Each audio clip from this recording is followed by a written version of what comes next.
We're starting off with a stretch of the psoas muscle, which runs from your inner thigh all the way up through your pelvis and behind your spine. It's a pretty long muscle that often gets very tight. So one knee bent to the forward, just leaning on that knee, and the leg that's extended back is the leg where you're getting the stretch on the psoas. And you can see I lifted my arm up, and that gave me an even deeper stretch up into the pelvis area. This is just a hip flexor stretch. So just moving my hips forward a little bit toward that knee that's in the front. And then getting a little quick stretch of the hamstring with one with the foot flexed, one with it pointed. And I don't do a lot of hamstring stretching, just for my own purposes. I just got a little quick calf stretch there. My calves also get pretty tight. Now doing the other side, and you can see I'm raising my arm and letting that hip go down and forward. And that's a beautiful stretch to the psoas, which is often a problem when people have lower back pain.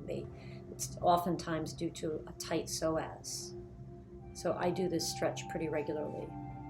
And then just dropping that knee down and moving the hip forward so that I get more of a stretch in the middle of the hip flexors. That's like the front of your pelvis.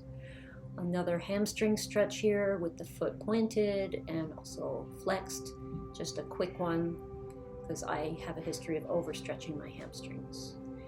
And then another stretch to that calf. And now I'm going to go into downward dog. And I'm going to take turns pushing the right and the left heel to the floor to get a deeper calf stretch here. Meanwhile, my arms are extended and straight, and you're kind of pulling your chest towards your knees and not letting your shoulders drop down, but kind of elevating your shoulders away from the floor, pulling away from the floor. And this is a great stretch for your upper back, mostly, and of course your hamstrings and your calves. And now I'm actually giving my toes a little stretch here. You can see my toes are curled under, and it's just nice to get them kind of stretched out there for a moment. Something different from what is happening all day long where your toes are forward.